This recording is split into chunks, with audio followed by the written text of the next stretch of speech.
Scenes from Orlando, Florida, where Exploria Stadium has really become the de facto home for all things American soccer lately. Tonight, it launches a critical year for the U.S. men's national team program. Former U.S. player turned manager Greg Berhalter has the Gold Cup, plus Olympic and World Cup qualifying on his immediate mind.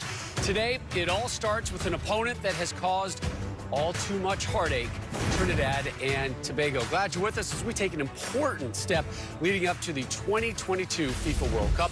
Rob Stone, former U.S. internationalist Maurice Adu, and Alexi Lawless in studio with you. TNT sent this U.S. program to the gutter in October of 2017. Last year, though, the optimism returned, and it returned with a flourish. But 2021 is when that promise needs to turn into reality. Here's what's ahead, and it's a very loaded calendar. In March, the U.S. is going to send an under-23 squad to Guadalajara in search of an Olympic berth. That qualifying tournament coming your way on Fox Sports. Then in June, it'll be the conclusion of the Nations League, the U.S. facing Honduras in the semis. If they advance, Mexico or Costa Rica will be waiting in the final. Fox Sports, also your home for the Gold Cup, which gets underway in July. The Americans seeking to lift that trophy for the 7th time. And in September, the big one. The quest begins for a ticket to Qatar, the U.S. entering the final round of CONCACAF World Cup qualifying, now known as the octagonal. Optimism and expectations, once again, finally, associated with this team, Mo. Yeah, and how can there not be? You look at the depth of this squad, the players that we have plying their trades in Europe, but not just in Europe, at some of the biggest clubs in Europe and doing well, becoming important parts of their team. And then you fast forward to January camp. This is opportunity for this group of players as well to get into the full team.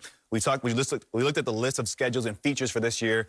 Olympic qualifying. We haven't done that in a while, since 2008, by the way. We have a chance to win trophies with the Nations League, as well as a Gold Cup. And then, of course, we finish off the year with the World Cup qualifying.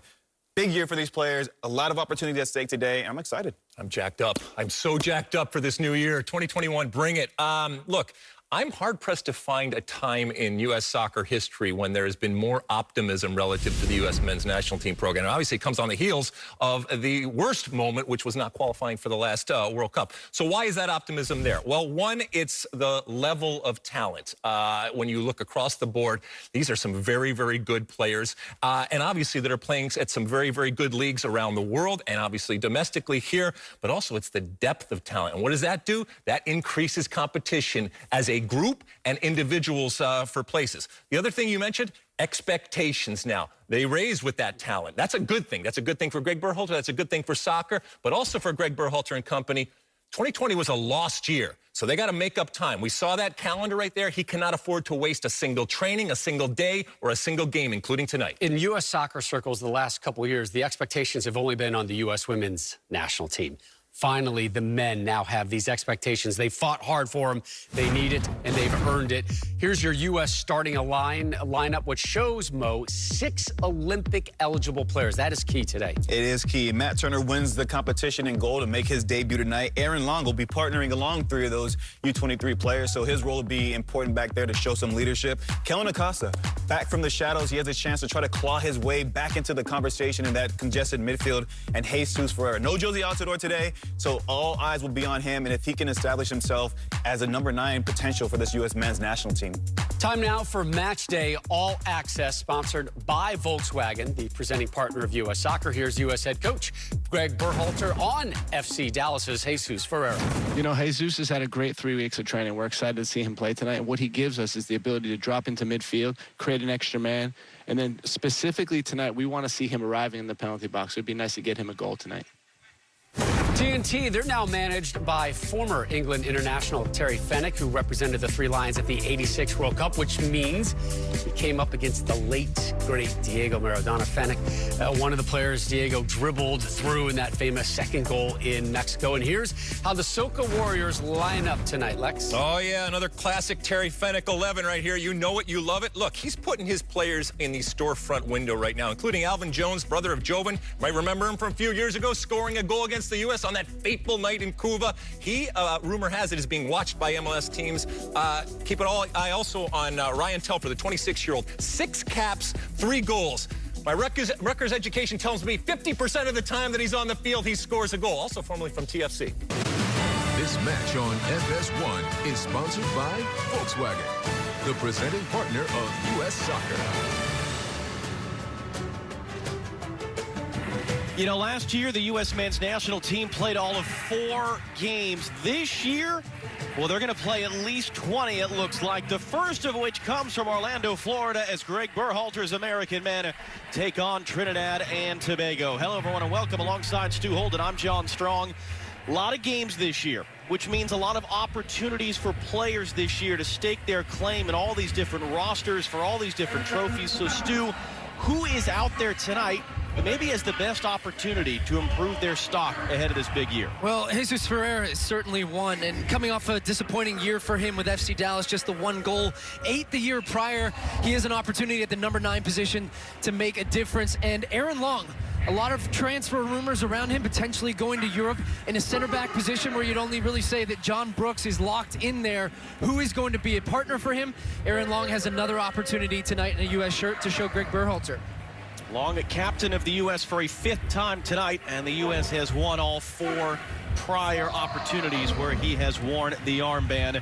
And as we talked about, a number of these players eligible to be playing in the Olympic qualifying tournament. It is a MLS-based squad right now. 2 of those players, including Matt Turner, making their international debut. It is a refereeing crew from Honduras led by Hector Martinez, 29 years of age.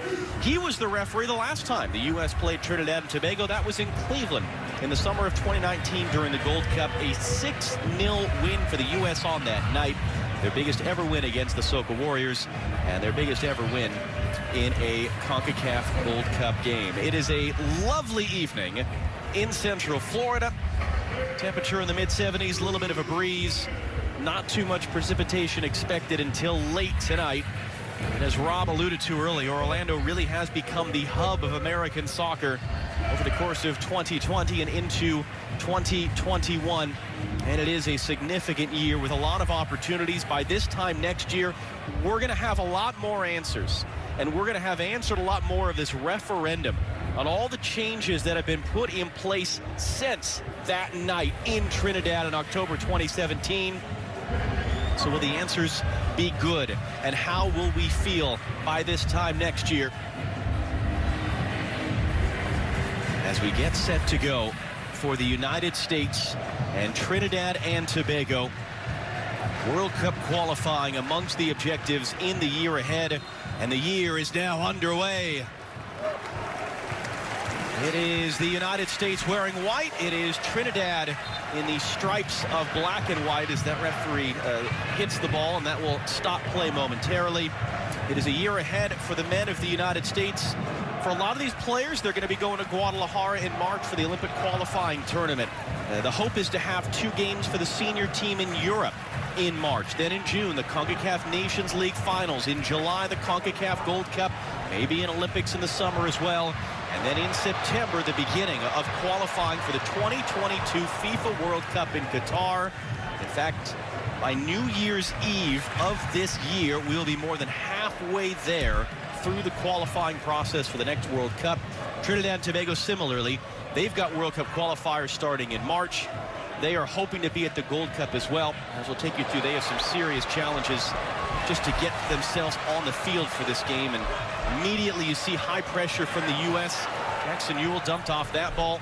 We'll remind ourselves of the starting lineups and a handful of players making their international debut out there on the field. It's Ryan Telfer with a long run that Leggett was running with him stride for stride. And listen, Stu, this is an off season for most of these players. This is Trinidad and Tobago's first game in over a year.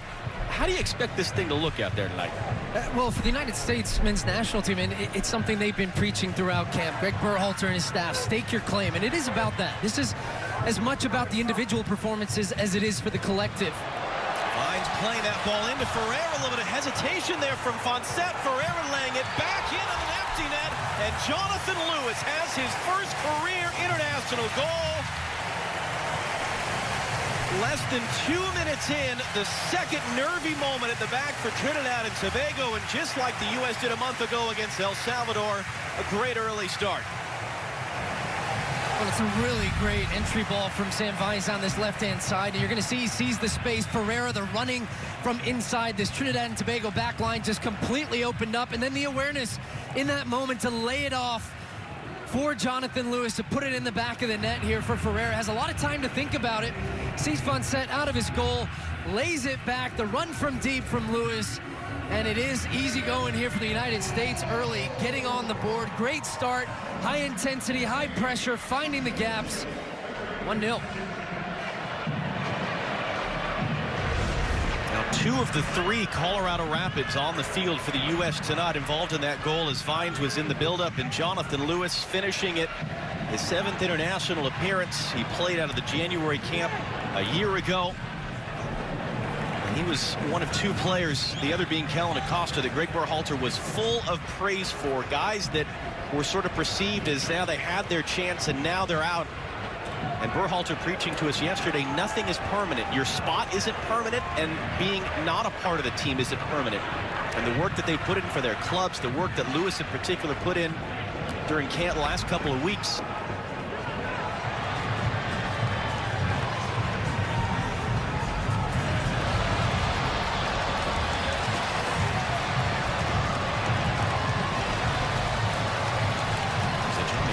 there with a long run in. Legit. Lewis, the good touch. Paul Arriola's running through. Oh, a little tangle of legs at the end of that one. Jamal Jack was running with him. We can see, John, when the United States win possession, they're looking to play really quickly in transition. It was Paul Arriola who made a great run ahead, and Lewis found him. Just couldn't get the angle for a shot off there. It was Jack going step for step and a bit of strength, and Arriola's wishing he would gotten a penalty, asking the referee, but not enough in it. Adrian Fonset in goal for Trinidad and Tobago, one of the few players with much international experience on the field. Certainly for Trinidad this evening, 32-year-old. They were tracking back there by Aaron Herrera to give Matt Turner a touch.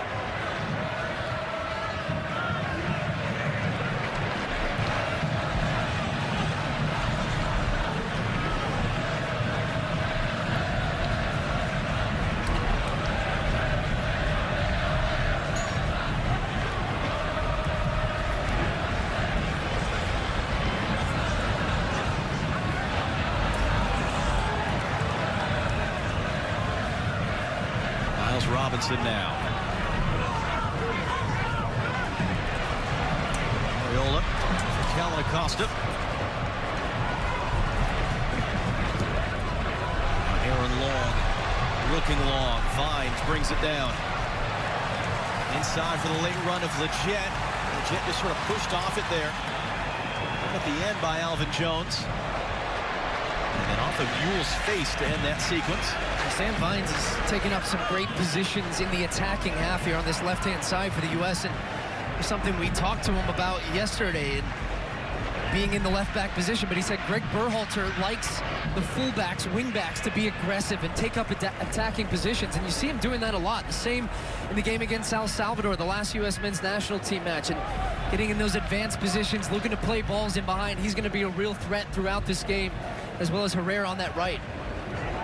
We saw Terry Fennick there, who was given this job more than a year ago. He's actually coaching his first game as Trinidad and Tobago are in action for the first time since November 2017. Yule hooking that forward. Herrera was in chase. Light run there from Lewis trying to close it down. Fennick, who we mentioned, played for England at the '86 World Cup, one of the English defenders left in the wake of Diego Maradona during the goal of the century. And he spent about 20 years in Trinidad and Tobago, won a number of league titles in the TT Pro League. A league which has actually not resumed since the pandemic struck in March of last year. The Trinidad and Tobago League has not restarted, so any of the domestic-based players, this is their first game of any time since March. Part of why we're going to have 2-minute breaks in each of the halves just to sort of assist with fitness and hydration out there today. Well, you're seeing in moments Trinidad and Tobago are trying to put pressure on the ball on the U.S. when they have it at the defensive end here. Here they come again. They're able to reset for Vines.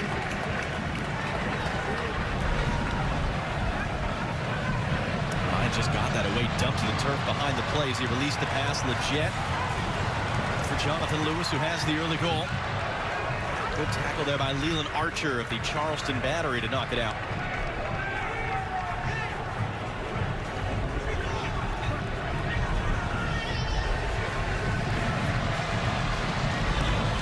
Legit able to scoop it back for Vines, who helps it further for Jackson Ewell. Trying to clip that up. Sent along by Archer.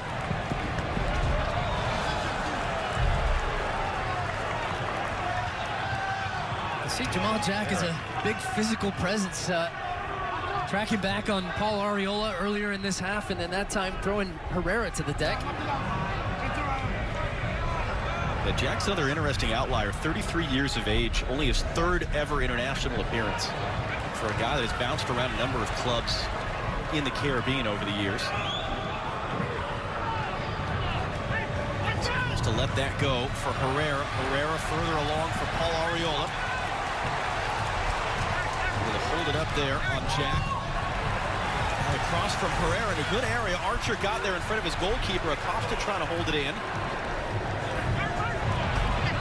As Andre Fortune rising up there, couldn't get it fully clear. Lewis has Vines, his Rapids teammate. Vines, the cutback is turned in. Jesus Ferreira, his first international goal. And the U.S. up 2 inside of 10 minutes. Well, it's really great play for the United States, and it's the Colorado connection on this left-hand side. Once again, they worked it from the right. They were patient. Comes back through Ewell, and you're going to see now Jonathan Lewis on this near side. When the U.S. pick it up, he takes up a good position, and here comes Vines from out of your screen. The timing of the run, oh, maybe a hint of offside in there as well, and it's cut back, and Ferreira, to go along with his assist on the first goal, gets himself a goal, which is something Greg Berhalter said to us before the game.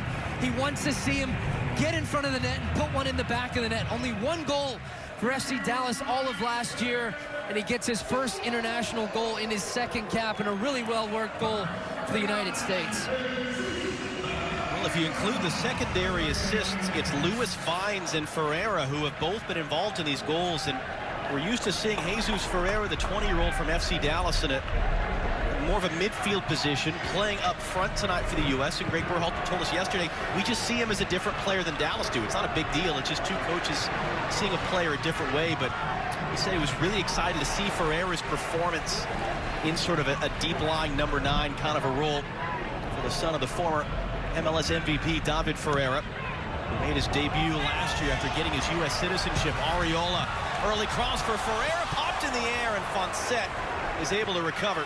But the U.S. are just having so much joy in behind the fullbacks for Trinidad and Tobago. You're going to see these runs. Arriola starts inside. Lewis starts inside. And then it's a bent ball down the channel in behind. And look at Lewis's positioning right now. Sam Vines is going to take the width.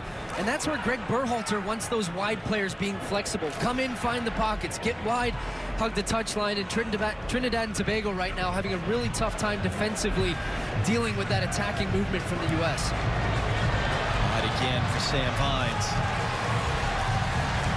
Lewis forced to cycle it around. He's working on Val, who's one of the domestic-based players for Trinidad and Tobago. There it is. That's the space right there. Paul Arriola, really clever, finds the shoulder of Jack, recognizes where the space is. Jamal Jack comes inside because he thinks he needs to be man-on-man with Paul Arriola, and then he's trying to fire it across and find Ferreira, who, as a striker, these are the types of games where you're going to get goals, where the balls are just coming across. You're going to get opportunities, get in front of goal, try and get on the end of some of these, which he's done already so far. It is important to give context to what Trinidad and Tobago have faced to get here. They were already in the midst of a really poor couple of years. Their worst ever Gold Cup in 2019. Didn't win any of their 3 games, scored just 1 goal. Goes wide to Arriola. Herrera continues his run in the box. Ewell crossing from deep. Fonset is there. I mentioned they hadn't played a game since November of 2019. The pandemic was part of that, but also the Trinidad and Tobago FA was actually suspended by FIFA during much of last fall. There's essentially a civil war that's been going on in Trinidad and Tobago soccer. Financial mismanagement, accusations one way or the other. That's the breach that Terry Fenwick stepped up into really for the beginning of last year that he's been trying to deal with. Mentioned they didn't have a domestic league this year, trying to just create some sort of camps for some of these players. He talked about opportunity, experience, but also exposure. A lot of the players in the field tonight for Trinidad and Tobago, even guys that have played in the U.S. like Alvin Jones, don't actually have clubs yet for 2021. This is a huge opportunity for a lot of them to get noticed and maybe earn their way into a club to play across 2021. They're going to begin World Cup qualifying in their next official game, which is in March against Guyana.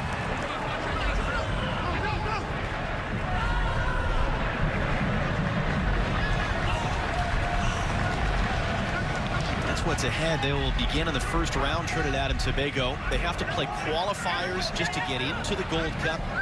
And yet, potentially, the USA's first game in September, World Cup qualifying at Trinidad and Tobago. Acosta, Ariola with a couple different options trying to cut it back. That was Jamal Jack sliding through to block the cross. He needs an extra moment to get back up. It's out for a corner. Paul Ariola's been really active in this first half through 14 minutes. And Ferreira as well. I've been really impressed with him. And this was something Greg Berhalter really stressed to us, John, just about his movement and his ability to read the game and find the right spaces. His link-up play has been good so far. He's dropping off the back line. Then the center backs aren't sure who to mark, and he's playing those slip passes in behind for the United States. The jet to take is the few thousand fans that are manning the wall at Exploria Stadium are trying to make some noise. The Jets outswinger dealt with by Alvin Jones, only as far as Ariola. For the reverse it, Leggett knocked down. Aaron Long, Ferreira, Long another chance, and it comes to nothing.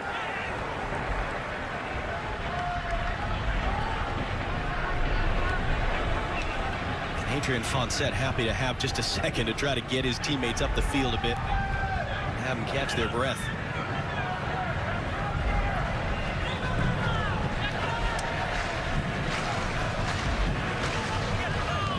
And for that matter, this was actually not even the original opponent for this game. It had been widely reported that they were trying to get Serbia. But the lockdowns in Europe, the embassies were closed. They couldn't get visas. Trinidad took this game on late notice. Here's Lewis now. He's crossing the deck, stabbed away by Archer. So U.S. Soccer was also very thankful to Terry Fenwick and the Trinidad players that they were able to come in and provide an opponent at the end of the January camp. Aaron Herrera's cross into a good area, and it stays out somehow. That was Lewis rising up. It was Fonset. I don't know, elbow, face, something to keep it out. I'm not sure what a terrific ball in. And Jonathan Lewis, who's had a good game as well so far in a goal. That one might have been harder to miss. Pressure by Ewell. Pressure by Ferreira. Fonset just hits the eject button. Yeah, that was the clearance there from Fonset saying, I've had enough. But we're actually going to go back and have a look at the second goal for the United States. And I said there was maybe a hint of, well, this is the last replay, the ball across here. You're going to see Jonathan Lewis unmarked by Pena at that backside. He might have been offside on that one. Wide open goal and heads it right back into Fonset. That one was harder to miss, I think. That's the old close your eyes header and hope it hits the back of the net here from Jonathan Lewis.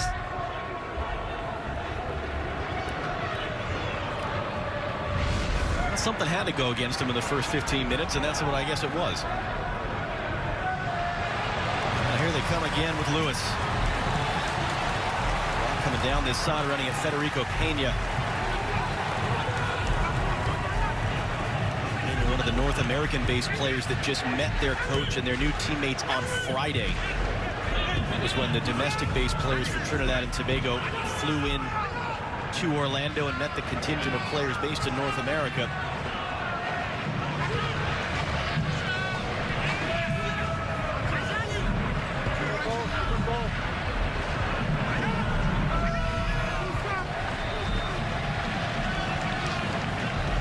Long, who scored twice for the U.S. against Trinidad and Tobago in that Gold Cup. year and a half ago, first American defender ever to score twice in a game. The 6-0 rout. Arriola had a goal that night as well. Well, here's a look at that second goal, and you're going to see Sam Vines right here, and then the assistant referee at the top of your screen, clearly not down the line, doesn't see there that it is offside, actually, as Jonathan Lewis plays this ball, and then cut back for Ferreira. So that one was missed by the refereeing crew here, and the United States won't really care, though, up 2-0. It's a good reminder of CONCACAF trying to work in video assistant refereeing to their competitions coming up, including the CONCACAF Gold Cup and the CONCACAF Champions League as well. Slight possession advantage so far for the U.S. Again, for Arriola to chase. Missed most of last year with a torn ACL. His second appearance for the U.S. sends Arriola into the middle. Leggett. That was a late challenge there. Might have put him off. Leggett put it right at Fonset, who makes the save.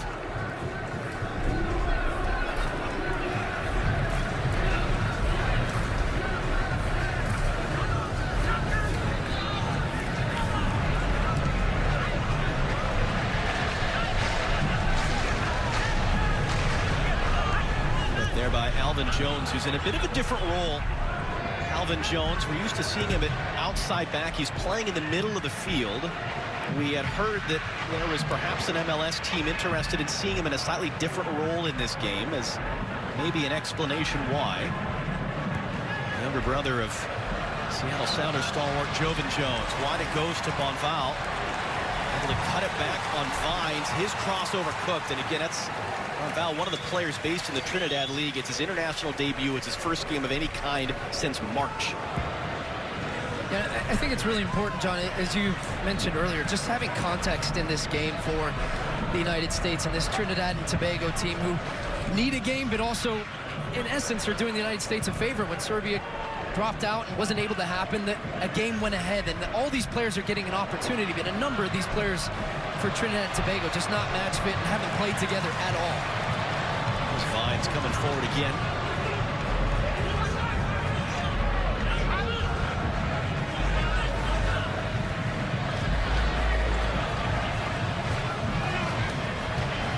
But the other part of that conversation being for the United States players and players that are making their debuts and players that are getting opportunities in front of Greg Berhalter, you don't care who you're playing against. You want to show well and put on a great performance and put yourself in the mix, control what you can control. And a number of players tonight are making that type of impression, especially down this left-hand side. And Sam Vines being one, Jonathan Lewis being one, and Jesus Ferreira taking advantage of those opportunities. And listen, in sort of a harsh way to put it, if you're not going to thump a Trinidad and Tobago team that is makeshift, that's out of fitness, that's out of sync, well, what happens when you're playing the more difficult teams when you're into World Cup qualifying? As Ewell just gets away there. In the open space now for Lewis. He's got Leggett in support. Lewis will lift in the cross. Ewell making the late run. Acosta trying to steer it to Ferreira, who got himself back on side. He's broken up by Jack. Jackson Ewell. He'll lift it up towards Leggett. Archer got to it. Here's Callan Acosta. He's trying to cut it back, and Jack just picked it off him, though he gives the pass right away to Vines.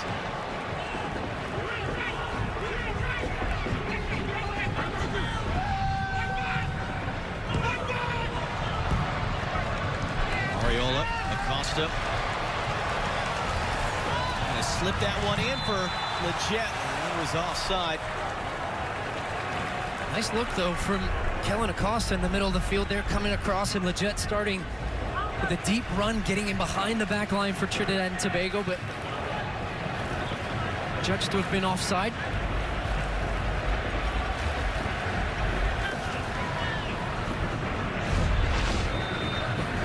And, ooh, wow, that one is pretty close there with Leggett and Pena. I mean, if you got one you shouldn't have had earlier. Yeah, I suppose to just call that one a wash. Arriola on the turn, gets it away for Ferreira. He's got Lewis on the near side. He might not need him. Jesus Ferreira able to cut it back. How about Arriola to stab it in? 3-0 for the U.S. Paul Arriola gets another goal. on his return from the torn ACL. And midway through the first half, the U.S. is already able to run away from Trinidad and Tobago.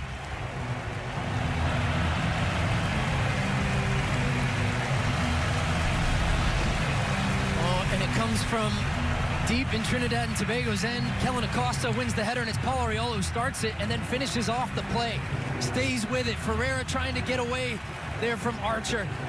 Pauses, wait, good weight on the pass as well. The vision, the awareness here from Jesus Ferreira, because he recognized in this moment, okay, maybe the opportunity's gone. Can I lay it off? Yes, you can. Paul Arriola have a day with his goal. All three front players of the United States have scored in this game so far, and they could really run the score up here. Arriola, a little bit less than a year ago, tore his ACL in preseason with DC United, returned as a substitute on decision day, was on the field for the U.S. in December. Long run for Vines, able to track that one down on Bonval. And the U.S. trying to play their way out of the pressure now as Leggett takes the foul.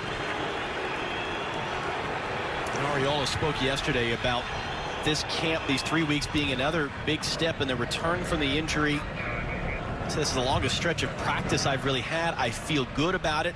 He's clearly a player Greg Berhalter trusts. In fact, Arriola has played more games under Berhalter than anyone else on this U.S. roster. Arriola, though, he was one of the players who started for the U.S. in that game in Cuba, Trinidad in October 2017, the World Cup qualifying defeat. And he said there's always going to be something extra versus Trinidad, especially for those of us who were on the field that night. He was also on the field in the rematch of sorts of the Gold Cup of 2019 as the U.S. won 6-0. Arriola, as has been reported, including by Stephen Goff of the Washington Post, maybe is on the verge of a loan move to Swansea City, joining Jordan Morris there. Swansea and DC United share common ownership. The transfer window closes tomorrow night at different times across Europe in the different leagues. You see the moves that have already been made. It really is quite remarkable just how many have been coming in. Here's a cross for Ferreira, and he puts it over from right in front. But just so much time and space wide for the United States. And down their right-hand side this time, Jamal Jack, number 12 for Trinidad and Tobago. Not sure if he should stay or go because Paul Arriola is just lighting him up. And you see Arriola comes inside. That means now he's got the space to make up. What a great ball and a great run from Ferreira. He wasn't sure. He almost hesitates, I think, whether he wants to go with the right foot here or the left, and then he lets it bounce up almost at his knee height and just puts it up over the crossbar. Great look at goal. I mentioned Arriola might be making a move tomorrow. Aaron Long. There have been multiple reports of interest from different clubs by multiple reporters. Josie Altidore, similarly. Greg Berhalter hinting at potential transfer interest in him as part of the reason why he was held out of this game. Also had a minor injury he'd be working his way back from. Again, you saw the list of just this fire hose of particularly the young Americans now making their way to Europe. And it was interesting when it came up with Sam Vines talking yesterday. He said that's all these guys are talking about is, as he put it, these other young Americans who are going over to Europe and they're killing it and they're playing big minutes. And he said all of us now are sort of amongst ourselves going, hey, maybe that can be me. Greg Berhalter said it's not something being led by the coaching staff, but he did say that he's not been a part of a camp so far where it has been such a topic of conversation amongst the players that moves to Europe just feel so much more tangible and reachable for them than they have been in recent years. And Berhalter said, I'm not surprised. This is a reflection of the investment that has been made in youth development in this country by U.S. soccer, by MLS teams. Just now we're really seeing it come to fruition as Jonathan Lewis has the ball. Vines in support. And that's a real thing, John. What do the kids call it? FOMO, fear of missing out. And you would know better than that. I remember that. Going back to 2009 when I was, and Aaron Long just signaling there. Not sure if there was, maybe the ball, changing the ball. I thought he was calling for a substitution with the old substitute sign, but it might be a flat ball. Or is that Well, we also know that they had agreed, the two teams, to take a 2-minute break in each half just to help out with the lack of fitness for the Trinidad and Tobago players. That appears to be what is happening now. So we'll continue Stu's FOMO conversation in a moment. First, though, let's go back to Rob, Mo, and Alexi. Yeah, we want to be included in the broadcast as well. We don't want to miss out on anything. Jesus Ferreira was that one player that Greg Berhalter brought up in the pregame. What has he done? He's had a hand in all 3 goals. He has been the early big storyline, Lex. Yes, and the reason why we're talking about this position is because there's an opening. The reality is that right now, Jozy Altidore might be the best option up top. Jozy Altidor's body, we know, isn't what it used to be, so there's an opportunity for people to come in. And not even necessarily to replicate what Jozy Altidore does in terms of how he plays, but obviously score goals. So you got to be involved. And I know it's Trinidad and Tobago, but Ferreira has been involved throughout this half, and it's got to be a good thing for him and a good thing for Greg Berhalter to watch. Yeah, it's been good. I mean, his movement off the ball, the way he's connected with the wingers, creating goals, getting on the score sheet. There's more to come from him in this game. Yep. For the U.S., John Strong, 15 goals scored now in the last 2.5 games, but that last part of the 2.5 games hasn't even been completed yet. So Greg Berhalter and the U.S., they have found their offensive rhythm the last couple games. And listen, Rob, as much as we can contextualize with the level of opponent, here's something to think about. The U.S. beat Panama 6-2 in November. They beat El Salvador 6-0 in December. Never in the history of the men's national team has the U.S. scored 5 or more goals in 3 consecutive games, which is something they're more than halfway to right now. But Stu, going back to our prior conversation, I mean, what sort of a tangible effect does it have that so many of these guys can really think about the realistic possibility of making that jump forward in a way that just hasn't been quite the case before? Yeah, and I can speak to it because I know it. And my first camp with the United States was as a member of the Houston Dynamo. And I go into camp and you have Tim Howard and Clint Dempsey and these guys playing at a high level, Bocanegra, Cherundolo, and talking about the Derby games that they played in the weekend or Champions League. And it really made you feel like you wanted to be a part of that and playing in those types of games over in Europe. And now you're sitting at the dinner table with Greg Berhalter, and you're coming in from wherever your team or your camp is, and Pulisic and McKennie, Zach Steffen, Serginho Dest, Conrad De La Fuente, Gio Reyna. These guys are talking about games at the highest level for some of the biggest clubs. You can't help but feel that you want to be a part of that. But the attainable part comes because you're sitting there, you're training with these guys. You know that you can stack up to that type of level and you can get there, but you also need to be in that mix. And I think that's now you're seeing a number of these players recognizing perhaps it's their moment. Now, it doesn't mean MLS isn't the right place to be for certain players because they have their role in all of this as well. So it's really fascinating. Players develop at different times. The right opportunity has to present itself, and you have to be playing. You can't just go there, sit on the bench, because guess what? Then you're out of the roster. And certainly some of the players, including guys like Ryan Reynolds and Jordan Morris, were pulled out of this camp to make their moves. Ferreira offside on the header from Ariola.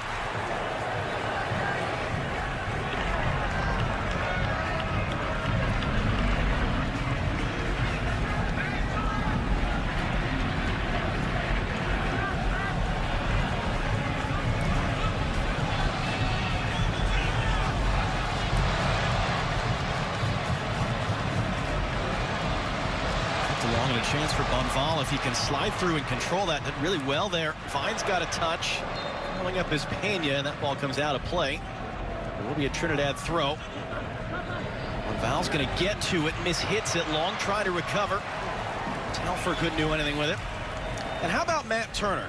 Sort of the opposite end of the spectrum. Turner spoke this week about how much he was inspired by the 2010 World Cup. The tournament as a whole, certainly Landon Donovan's iconic goal against Algeria, Stu Holden's closing speed to be the first into the dog pile celebration. But understand what exactly he meant. Matt Turner turned 16 during that World Cup. He was not, at that point in his life, what we would consider a soccer player. He played recreationally. He was a multi-sport athlete. If anything, he was a baseball guy. He told the Connecticut Post newspaper this fall as that cross from Vines takes a deflection. Archer trying to get rid of it, and it's whistled dead. Turner said he knew how to swing a bat from the time he could walk. In fact, if anything, he told the Connecticut Post he broke his mom's heart when he chose soccer over baseball. But that's what he did at the age of 16. Started playing club ball. Started watching clips online and working at it. Didn't have a ton of college interest, as you might imagine. Ended up at Fairfield University in Connecticut, where he didn't even play his first 2 years. So he was undrafted coming out of college, and in his words this week, just another no-name kid from a no-name school. Went to a tryout with the New England Revolution, got a roster spot, sent down to USL, played a couple years with the Richmond Kickers. Brad Friedel, when he became the coach of the Revs 3 years ago, elevated Turner from number 3 on the depth chart to the opening day starter. Following season, Bruce Arena knows a thing or two about the national team level and was, for that matter, a national team goalkeeper in the 70s. Re-elevated Turner to the starting role, where this last season he was the runner-up for MLS Goalkeeper of the Year, had some heroics in this building. So it's a really remarkable story for Turner, a guy that 10 years ago as a teenager was not specializing in soccer, wasn't playing year-round, wasn't a part of travel teams, but here he is on the field for the national team tonight as Long is able to sweep that cross away. And certainly a player that a lot of people in New England think very highly of. Hello to Charlie Davies as that play gets whistled dead. And someone that, in his own words, a year ago at January Camp, Turner said, I was just trying to prove myself. He said, this year, I was just trying to be myself. And he gets rewarded with a start tonight. And an opportunity, John, because Zach Steffen right now undoubtedly is the number 1 for this team. And then the number 2 and number 3 goalkeeper positions, I would say, for the U.S. men's national team are really up for grabs. And Greg Berhalter getting a good look down the depth chart. And all 3 goalkeepers in this camp had not made a cap for the United States to this point. So Matt Turner's the first. He gets his first cap, an opportunity to show and impress. I'm not sure how much he'll actually be tested tonight, as much as it is just him getting that opportunity. And then you see where it goes from there now over the next 7-8 months and heading into this busy calendar year in 2021. As Greg Berhalter said in regards to Turner, he told us yesterday, with all these guys, it just depends on them. How do they develop and improve? If you're good enough, you're going to play on this national team. There's a lot of opportunities this year for guys to get chances. He said the biggest thing for Turner, he just needs to be more comfortable at this level as Leggett fights through the tackle all the way wide. It goes for Vines. Support now from Lewis. Lewis back for Jackson Ewell. Leggett popping up out wide. Leggett's crossing to a good area, pigs around. Good reaction by Fonset there. Might have come off the defender Trimmingham last as Ferreira was in the area. No, the quality of service for the U.S. from wide areas has been excellent. When this one gets to Leggett, just watch the pace he hits this with one. The conviction on that ball whipped around, and Ferreira actually has to try and come back and get it. He's passed the ball, trying to get the left foot on it. The left foot, which got him his first international goal. That time it evaded him.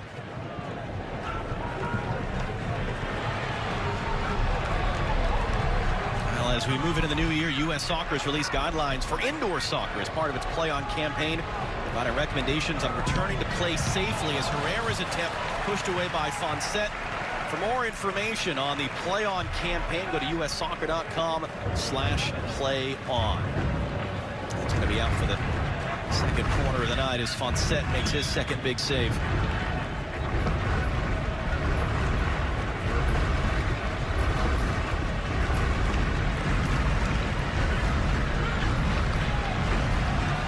Sebastian Leggett, only player played in all 4 games that the U.S. had last year. Takes the deflection and allows Fonset to control.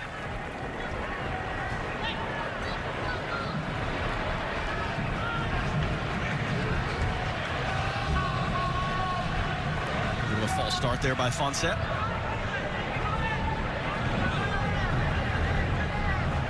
There's Alvin Jones once again. A name that will live in infamy in American soccer history for a very long time, probably. Leggett, that's going to find Fonset. It wasn't just that Alvin Jones scored the winning goal that night for Trinidad and Tobago in the World Cup qualifier that knocked the U.S. out from the World Cup in Russia.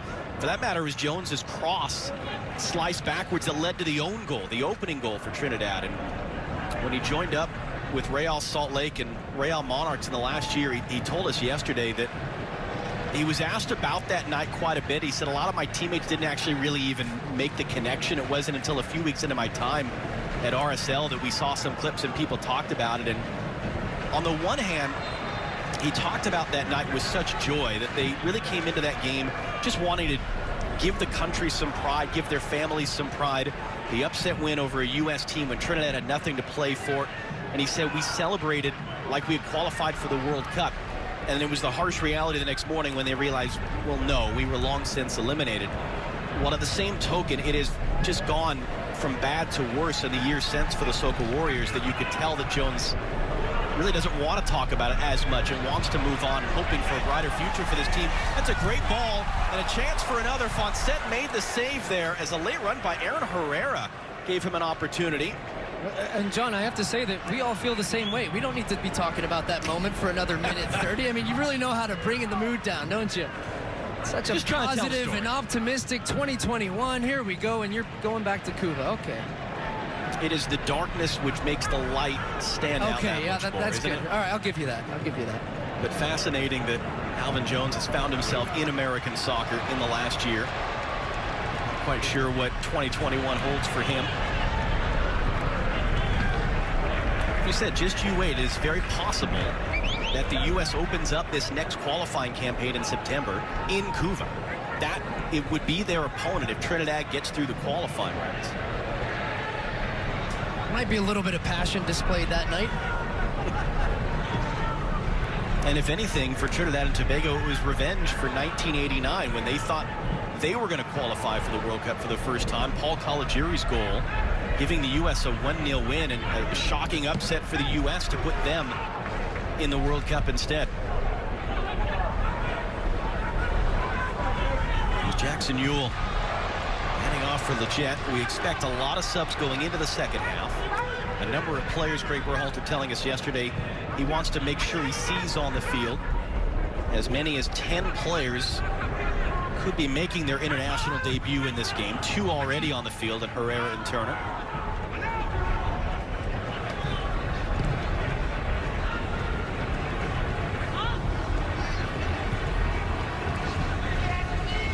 Tempo slowed down a little bit for the United States. Missed opportunity a minute or so ago for them, but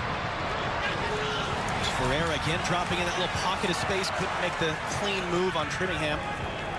in many ways, John, following a very similar pattern to that El Salvador game. And Greg Berhalter saying at halftime of that game he wanted to see his team regain that intensity, pressing high up the field and playing at a much quicker tempo. There's Herrera. Ariola ran away from him.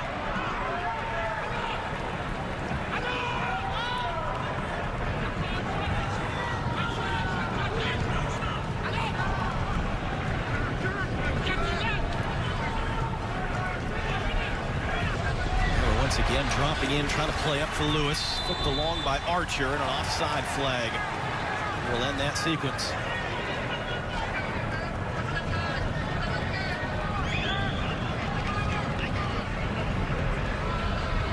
Well, speaking of international soccer at Exploria Stadium in Orlando, the U.S. women are back in action next month, taking part of the She Believes Cup. Blacko Andonovski's side taking on Canada, Brazil, and now Argentina. You can catch all 3 U.S. matches live here on FS1 starting on February 18th. And an Olympic year as well. The U.S. women already qualified a year ago before the pandemic happened. Hoping to see themselves in Tokyo come the summer and run another gold medal. Herrera's being chased backwards there. Finds the outlet from Long.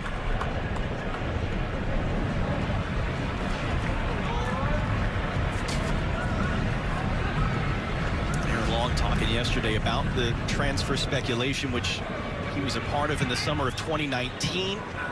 Would have moved to West Ham that didn't end up materializing from the Red Bulls. So he's saying, I've been through this. I know how to focus on what's in front of me, not get too caught up in it. Ferreira trying to steer that for Ariola, and he did. Ariola's attempt is in off the post.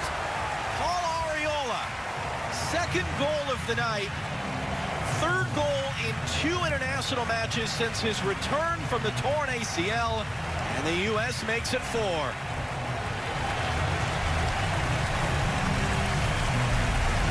Paul Ariola showing some of that 2019 form when he was firing the goals in for the United States and for DC United. And what a great first touch. The flick on comes from, guess who? Ferreira again with another assist. Fonset's able to get a hand on it and actually pushes it right into the top corner there, in off the post for Paul Ariola. Unable to clear, then Trinidad and Tobago caught out of position defensively. It was Jack from that left back position. And then what a finish, Paul Arriola.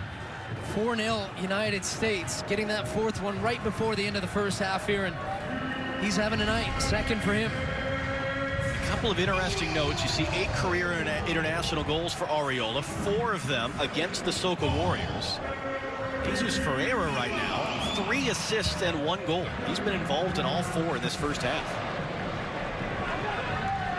Again, a player that Greg Berhalter said they were excited to see his performance in this slightly different role, at least on paper, than he plays for FC Dallas, giving a different type of look than other options at that number 9 position. Now can he tee one up from distance? Had it blocked. Yeah, why not? He's feeling it. Yule sweeping in to pick it up.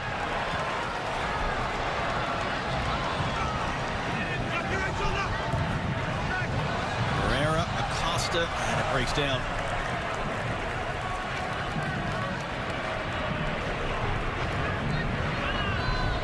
Again, we thought we were hoping to see Josie Altidore in this game. Greg Berhalter really praising Altidor's mindset and work ethic, and could have left camp. They gave him the opportunity when he picked up a small injury about a week in. He stayed, he worked hard, worked his way back into full training Friday, but they elected not to risk having him on the field for this one. Legit now for Jonathan Lewis. Ferreira running in front of him. Can he be involved in 5 goals tonight? No, that offside flag's going to come up.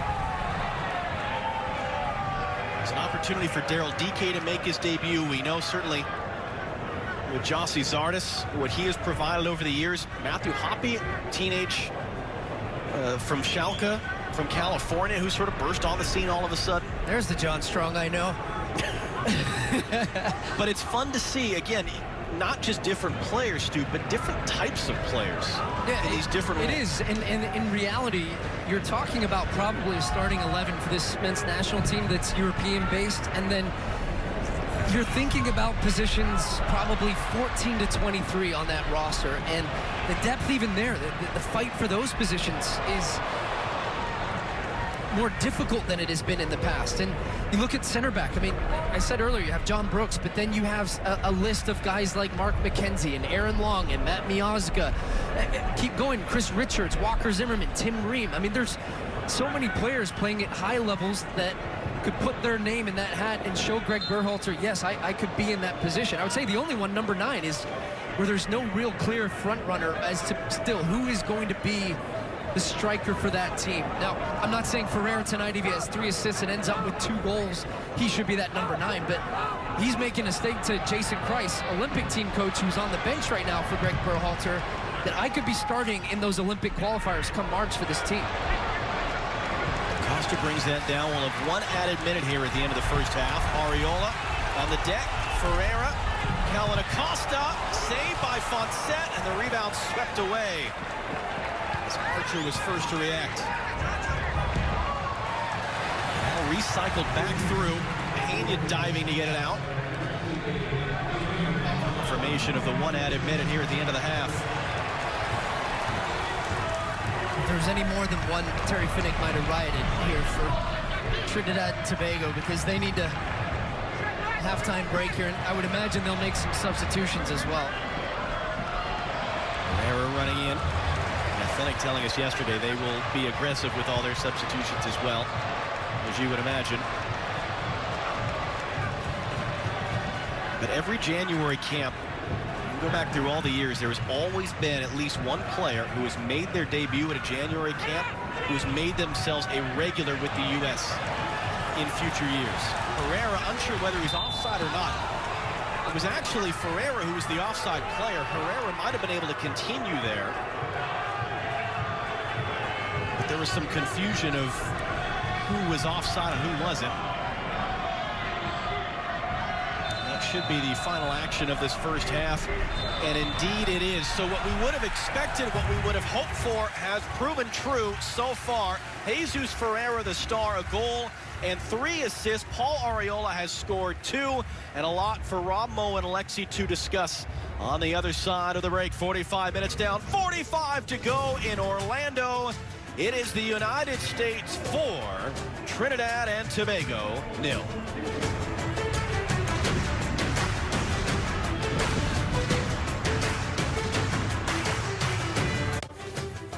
The 27th meeting between Trinidad and Tobago and the United States has been all about the offensive firepower of the red, white, and blue in Orlando tonight. It is 4-0 after 45 minutes. Rob Stone, race to do.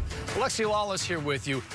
That is how you start an incredibly important year for U.S. soccer. We realize this is far from a full-strength TNT side, but regardless of the competition level, as you guys know, you still have to create and you still have to finish your chances, which is exactly what the U.S. did, starting in the second minute. Yeah, even if it's patterns to goal, you got to finish those patterns, and they did. Finds into a nice little ball here. Goalkeeper in no man's land.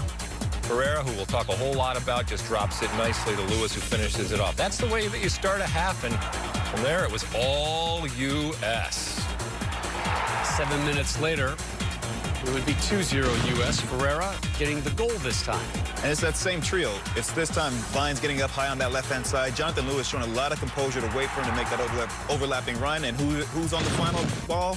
Ferreira. Then the first of 2 goals from Paul Arriola. Yep, and we're going to talk a little bit more about Ferreira. As I said, Greg Berhalter compared him to Bobby Firmino from Liverpool, all over the place. All right, he doesn't have the opportunity here, so he just waits. Look who's tracking there. Paul Arriola, thank you very much. I will take that. Those two connected again in the 41st. And guys, it's the look for me there. The look over his shoulder before he wins the header, and then Arriola, opportunistic strike. Keeper should do better with it. Finds his way into the back of the net, 4-0. Greg Berhalter, he said to us in the pregame that he hoped to get Jesus Ferreira a goal. He has a goal and 3 assists. What's made him so successful, though, tonight? It's been his movement. They want him to play more of a false 9, drop into midfield, create space for the runners, and he's done exactly that. The 3 goals that he's created have been by him doing that, being aware of his teammates, linking well, dropping in, creating space for them to make them overlapping runs. And then, you said, Greg wanted him to get a goal, to get into the box. He finds his way in there and finishes it off well. In the same way that we talked about the U.S. women's national team when they played Colombia last couple of weeks, that they are going to garner a whole lot of information in total from the entire camp, the same is true tonight. They're not playing a very good team. You got to score the goals. You're going to have those opportunities, do that. But the assessment of these players isn't just going to be on this 90 minutes against inferior competition. It's going to be against that whole camp and what they did throughout the whole camp. 16 goals in the last 2.5 games for the U.S. They are flying tonight in Orlando. When we return, news about the women's program.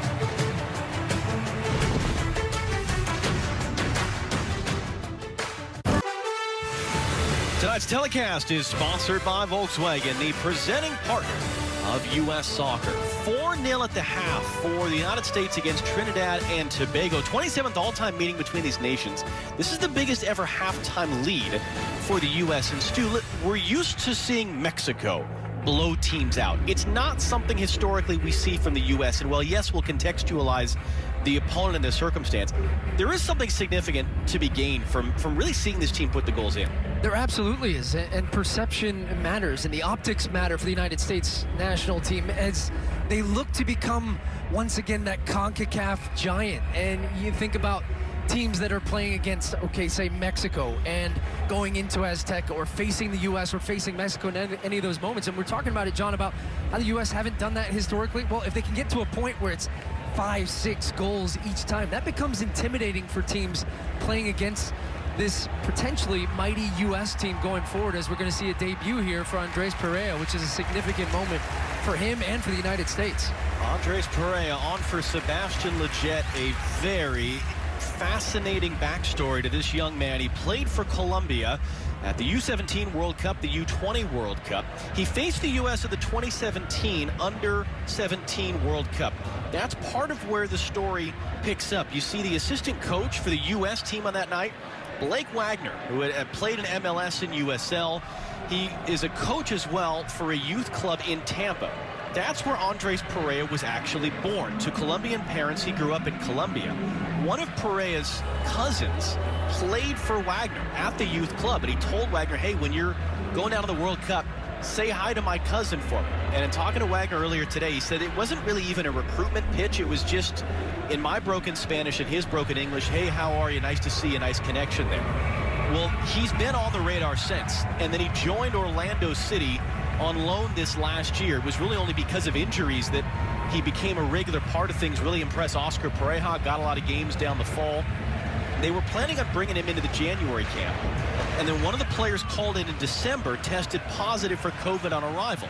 Pareja then was with the team in December. That fast-tracked the process to where he was willing to do what they call a one-time switch, which is to say, I'm going to change from being a Colombian international to an American international. And now, with that touch of the ball, Andres Perea is officially a member of this U.S. men's national team going forward.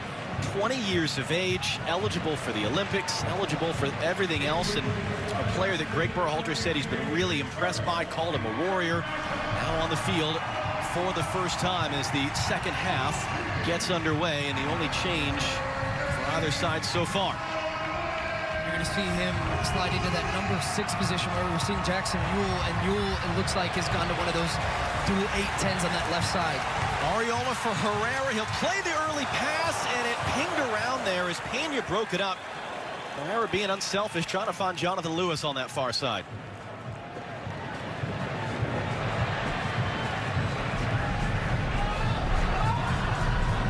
So Perea, the one change, one of a handful of Orlando City players on this roster.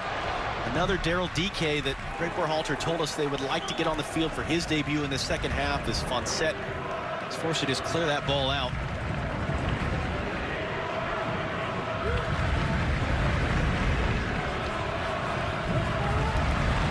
And here's Perea once again. Robinson across for Herrera. His international debut tonight. His cross, Jackson Ewell.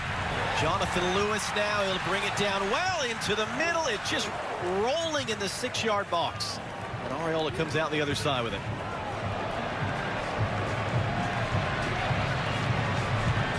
Robinson, who like Aaron Long has not had a ton to do tonight, able to cycle that around. All right, what intrigues you about Perea, Stu? We saw him a fair bit with Orlando City this fall. What do you want to see? Yeah, he had a great year with Orlando, and they had a good season as well under Oscar Perea. I mean, he's got a good profile, John, an interesting one. He's rangy in the middle of the field. He can get around. He can pick a pass. What I like about him is his ability. He can play in multiple positions as well. You're seeing him right now as a 6. He could play as one of those 8s as well, and he's connecting the play right now and getting on the ball as much as he can is what you want to do in your, especially in your debut, but just get as many touches, get comfortable, get into the game. But I wouldn't say there's any other player in the pool that has the same type of player profile that he does, and that speaks to Greg Berhalter as well, telling us he's been really impressed by him in both camps that he's had him in, and he said he wanted to get a look at him in this game. So let's see how he manages a game in which he will probably see a lot of the ball. There's Arriola now. 2 goals in that first half, so a chance for an international hat trick for him. We mentioned Jesus Ferreira with a goal and 3 assists. He had that ball taken away from him by Aaron Herrera to the far side. Sam Vines bringing it down and fizzing that cross all the way through. When you get a look at the passing range on Perea here as he picks this one up, no pressure on him in the middle of the field and just pings a 30-yard diagonal out to Sam Vines and hits him in stride. So a good look at some of his passing range there. And you've seen him in Major League Soccer. This is no surprise to you, knowing his ability to connect play and get on the ends of crosses as well. And this is a great ball. There's Vines trying to pick out Ferreira, but not a good ball. And just to close the loop on Andres Perea, because you hear a lot the phrase cap tie in situations where players can play for multiple national teams and they can play friendlies, but that doesn't commit them to that team. Ayo Akinola, great example, played for youth national teams, was a part of the U.S. team against El Salvador last month. He's been in camp with Canada here in the last couple of weeks, is eligible to play for both and isn't bound to one or the other, as Pena trying to lift that up and it bounces all the way through. In Perea's case, because he played at those Youth World Cups for Colombia, he had to file and make that one-time change of association, meaning it doesn't matter this is a friendly or not. Once he makes the one-time change, he is a U.S. player permanently. Here's Aaron Herrera now. There's a little bit of a bump from Trinningham. It's going to be a free kick for the U.S. Trinningham goes down as well as Herrera is slow to get up. Well, you don't like to see that for Trinningham as well. And this is the tough part for guys that haven't played many minutes, that aren't fit, that come into these camps. And as Terry Finnick told us, I mean, some of these guys have just been in camp for 48 hours. First time he's seeing them, and now you're rolling out in a high-intensity game. Here he is challenging with Herrera. Just at the end of that one, just takes almost a funny step and See, he feels it. Trinidad, who plays for Forward Madison in USL League One. One of the U.S.-based players that just met up with their coach and their teammates on Friday. And he is remaining down.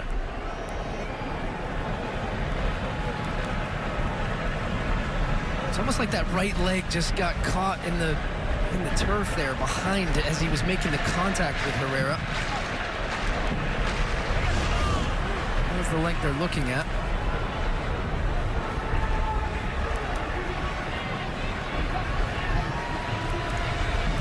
Who had one prior international appearance back in 2017. He was on the bench but unused in that qualifier against the U.S. the month before in the fall of 2017, and he gingerly is up on his feet coming off to the side.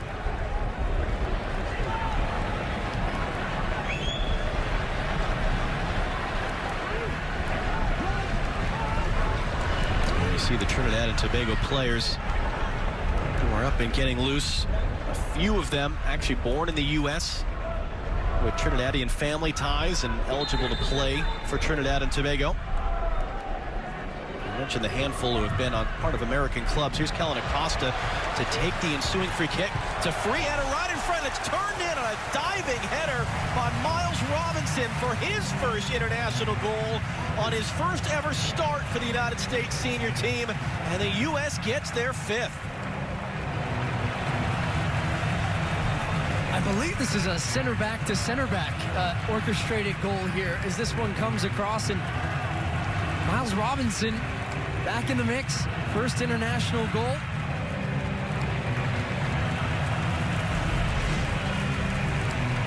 It's almost like they caught Trinidad and Tobago off guard there, and it comes in from Acosta. Aaron Long have the awareness right now. I mean, he's completely free at that back post, puts it back in a dangerous area, picks out his center back partner, and he just finishes off with a diving header from right on the doorstep, and it's 5-0 now for the United States. I mean, you saw the Trinidad players, they're all looking at the referee. Leland Archer in particular looked like he was very late to react, to try to get back and mark up on that one, as that one's taken quickly and Robinson sweeps it up in front of Telford.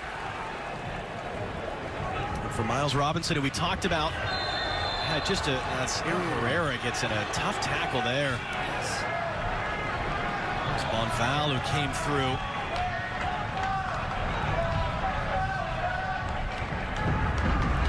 Well, that's an 11, not a 17. Jabari Mitchell gets the Knights' first yellow card. But Herrera, who was sent to the deck by Trimmingham, now he gets one from Mitchell here. A pretty reckless tackle. You're going to see he comes in. I mean, chops him back with the Cruyff, and then he catches him with the scissor on the second leg. It's a dangerous tackle there.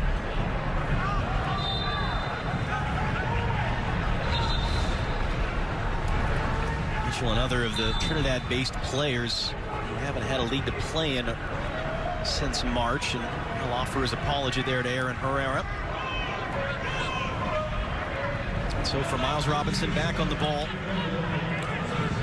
Part of that MLS Cup winning group, but struggled to really break through for Atlanta under Tata Martino in 2019, best 11 selection. Just about a year and a half of action with multiple injuries and then the pandemic in the spring of last year. It's really a tough year for Atlanta United. They're hoping for brighter days ahead with some of the changes that they have made. With the number 2 pick in the draft out of Syracuse 4 years ago with his first goal. And it is now the first time in the history of the U.S. men's national team, more than 100 years of history, that they have scored 5 goals or more in 3 consecutive games.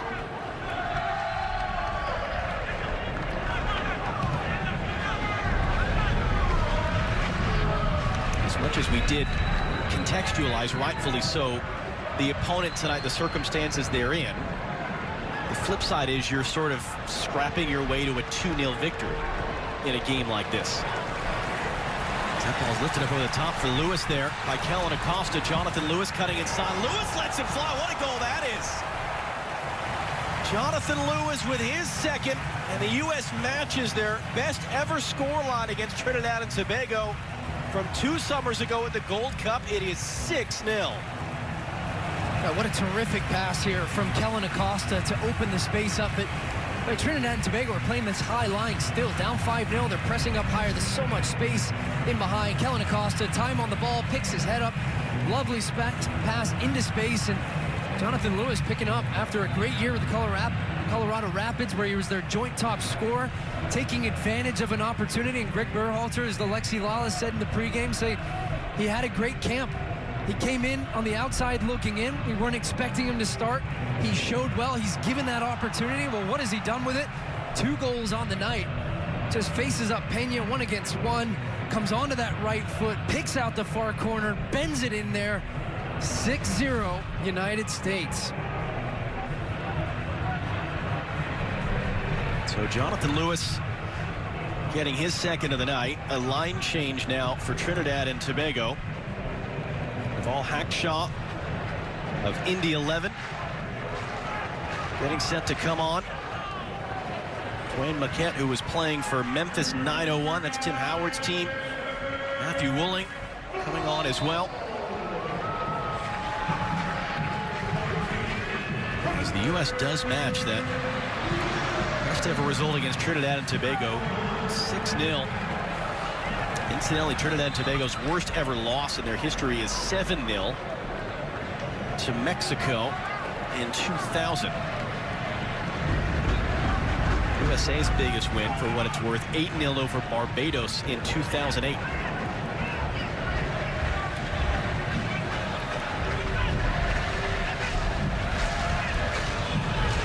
Terry Finnick, when we talked to him yesterday, he wasn't holding back about challenges that this team faces going forward. And as you stated, Johnny, became coach back in 2019, playing his first game in charge in 2021, and just the challenges that they have to even train as a team, to get players together, to get games. And oh, by the way, a pretty important set of games for them coming up in March, to be a part of that octagonal. So this team is, and Terry Finnick has got a big job to do to get this team ready for those games.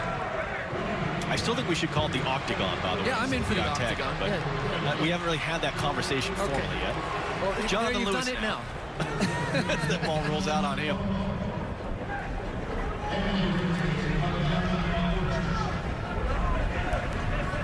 And that's the big difference. Trinidad and Tobago coming through the earlier round, whereas the higher-ranked teams like the U.S., different to prior World Cup qualifying cycles, are put into the final round already.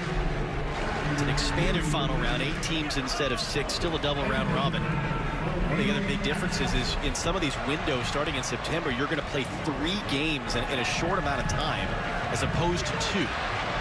Trying to catch up for lost time because of the global pandemic and still make sure qualifiers are done before they need to be. As Lewis gets sandwiched off that ball. Matthew Wooling there. Will roll that pass ahead.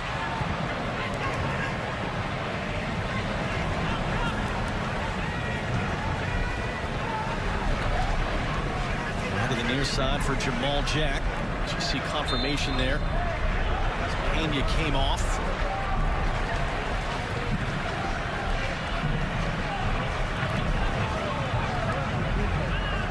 So Andre Fortune II, he's the American-born players on this Trinidad and Tobago team. All in North Carolina.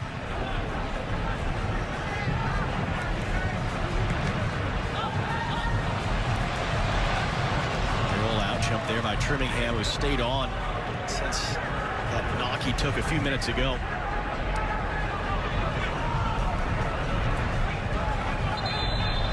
Maybe not for long. Trimmingham has gone down.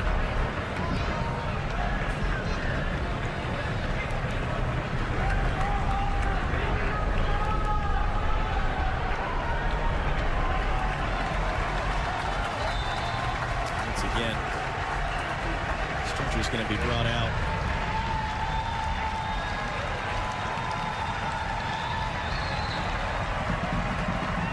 And you see a good little roar there. Chris Mueller and Daryl DK and Christian rolled on. One of the players getting looked at. We'll see. Now this was something, again, this is somewhat more sort of just final instructions for players coming on, Stu, but I know you noticed it in the game against El Salvador last month. The U.S. using these tablets sort of in an interesting, different way that we're more used to seeing in American football than in soccer for how they sort of manage the game from the bench. Yeah, and Greg Berhalter having access to an iPad and also that has a live stream of the game from a high end zone camera, and an ability to go when he sees something throughout the game to go and clip it off, to have then the analytics team show it to guys at halftime, and being able to individually analyze plays in certain moments. And you're right, kind of like the NFL where you see the quarterback come over after he's thrown an interception and having to look at the defensive schemes, etc. This doesn't Look good for Trinningham, unfortunately.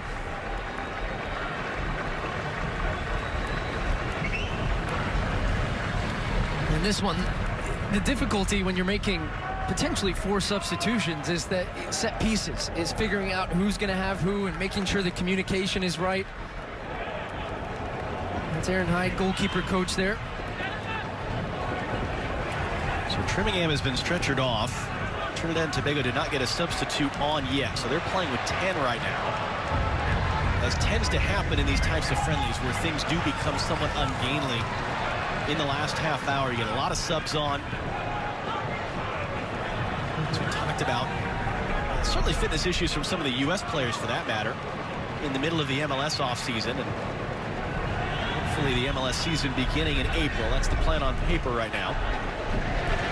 As for a number of these players, they'll be ready to roll in mid-March for the Olympic qualifying tournament, which you can watch here on Fox Sports. Looking forward to that one down in Guadalajara, not just as the U.S. tries to get back to the Olympics for the first time since 2008, but and it's a lot of these really exciting young players that we're getting to see in MLS week in, week out. Here's Arriola now, going to roll, and instead for Ferreira, who scores at 7.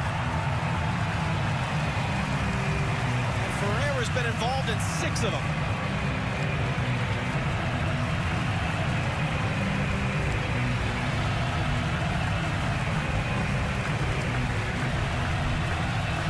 Big smile on that man's face, and you can understand why as this one comes across as Jackson Ewell. These long diagonal passes, opening up the play quickly, shifting the point of attack. Little nutmeg on the pass there from Arriola, and this time Ferreira, the first touch is good, sets it up where he has now an ability to pick out either corner. Notices where Fonset is, then picks out that left-hand side. A little nod back to Arriola for the assist, and what a night he is having. 2 goals and 3 assists for Jesus Ferreira, the 20-year-old homegrown player from the factory that is the FC Dallas Academy. So now the U.S. rolling in the changes. It might be Ferreira for DK, so with his last kick of the game, it could be going off. Not quite ready. It was George Bello who was the 4th that will be coming on.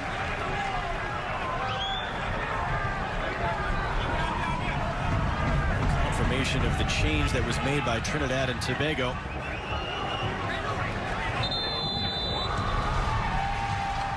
And now here come the subs and ovations for the Orlando City players.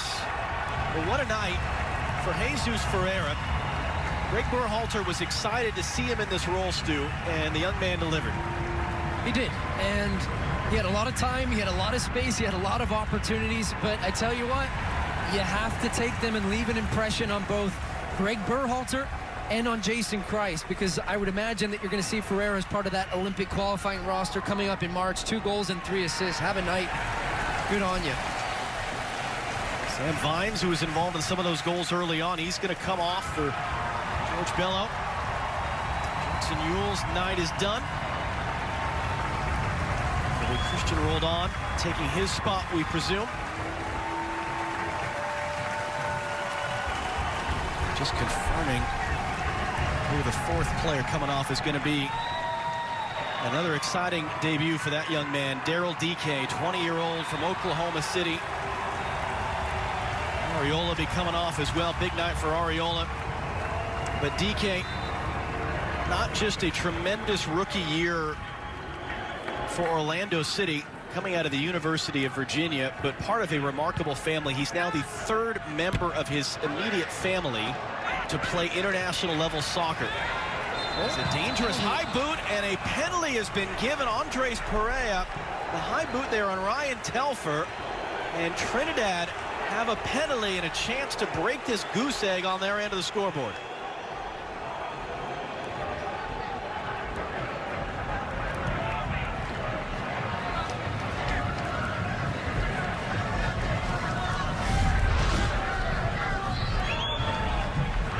little bit of skill there from Telfer. He gets him behind, he beats Perea, and yeah, that is a penalty. High boot to the head in the box. Matt Turner, step up. Thought it was going to be a quiet night for him. It has been. He's on a clean sheet right now. Can he keep it that way? He saved a penalty from Nani in the playoffs in this building just a couple of months ago. This is Alvin Jones now facing off against Matt Turner. And Turner makes the save again.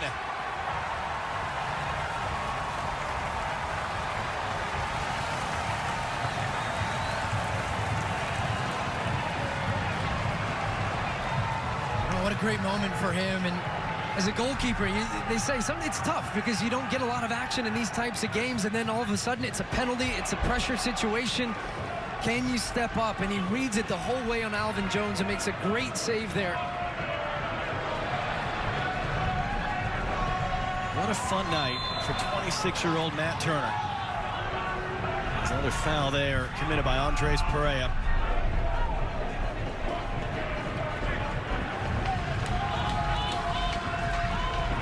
This confirmation there, the U.S. subs that have come in. Robinson and Herrera combine to sweep that up, and Long gets rid of it.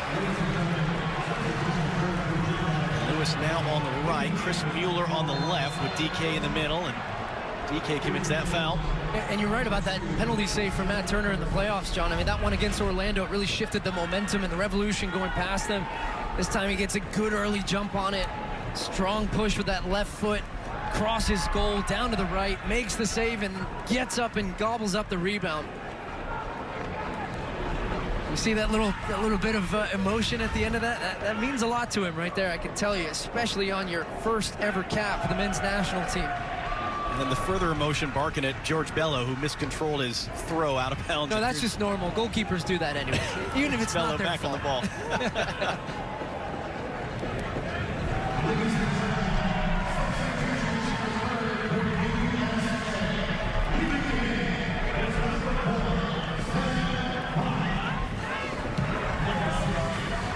They're just playing the release valve back to Turner as he's on as a sub.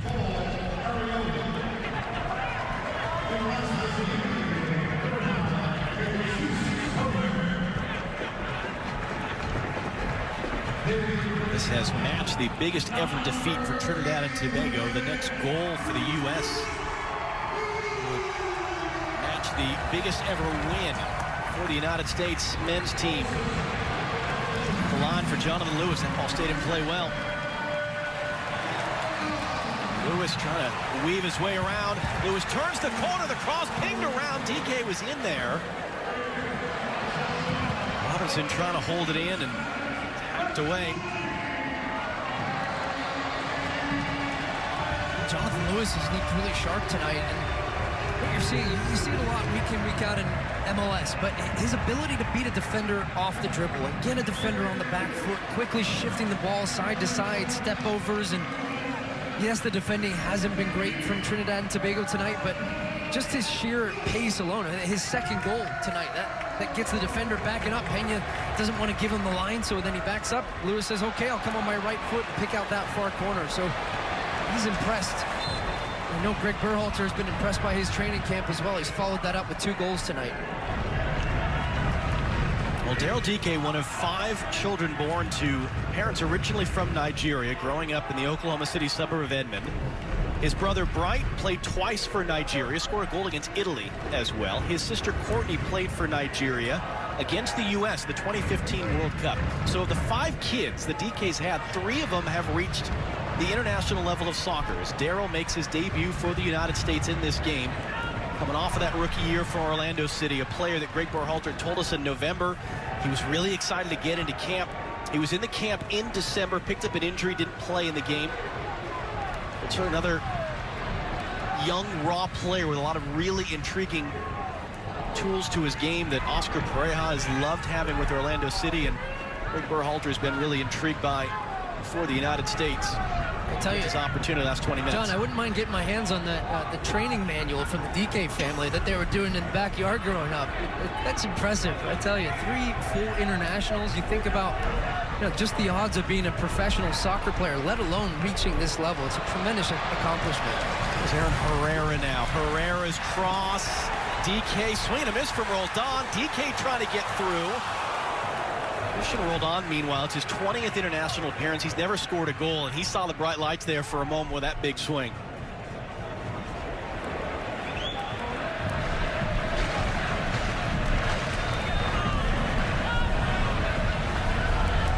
Tonight's telecast is sponsored by Volkswagen, the presenting partner of U.S. Soccer.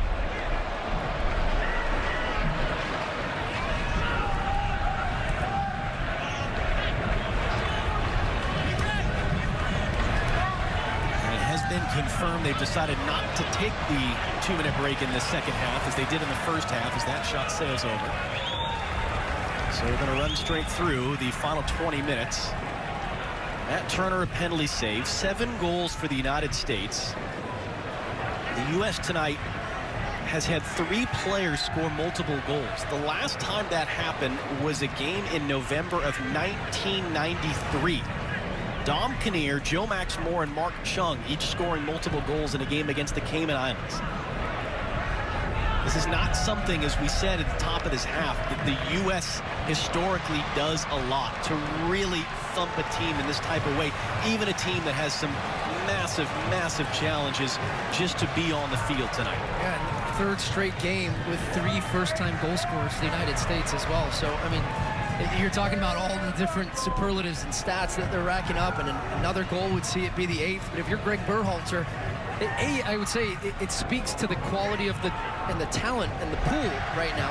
They haven't been the strongest opponents for them as well, but these guys are all saying, okay, I want to be in the mix, and the bar has been set at a certain level, and all those guys recognize I need to show that I can be at that level or impress in my opportunity if I even want to just be in the conversation at this point. It's not just Greg Berhalter who's a part of this, and we certainly saw before the game sporting director Ernie Stewart, general manager of the men's national team Brian McBride, the work they've been putting in. Jason Kreis, who's going to be the head coach of the Olympic qualifying team in about a month and a half down in Guadalajara, and certainly never easy to get the players you want for the Olympic qualifying tournament. It's not a FIFA window. Clubs are not obliged to release the players that U.S. Soccer would ask for that tournament. The fact that it now will come towards the end of the MLS preseason as opposed to early in the regular season changes the dynamic some. Here's Roldan trying to turn, able to keep it at the second attempt. Andres Perea gives that pass away. But that's something I think all of us are really looking forward to. It'll be the first time we get a look at in quite that particular way of members of this young generation in a tournament trying to undo some of the bad history. The U.S. has not qualified for Olympics since 2008. It is going to be awfully difficult as well. The game against Mexico in the group stage. U.S. one of the lower seeded teams this time because they've not qualified for the last couple of Olympics. So Costa plays that in. Long run for Lewis, not going to get there. On set, able to play that out. And really, that's what U.S. fans are going to be looking for is, okay, all this optimism, all this hope, all this excitement, yes, but can they do it when it matters? And that's a question that you can't answer right now. I mean, this team is gaining experience. This team is getting more cohesive. There's Roldan as Kellen Acosta won that ball away. DK can't really do anything with it. Players individually are playing in big clubs.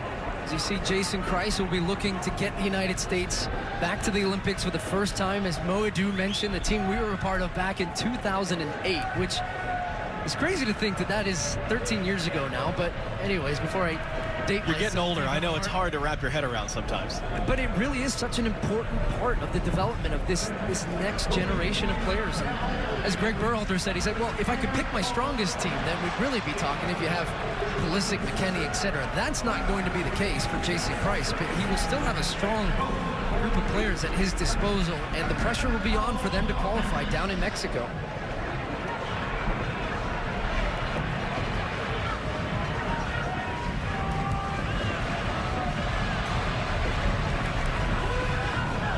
Millions of kids nationwide are without their normal access to sports and play due to COVID-19.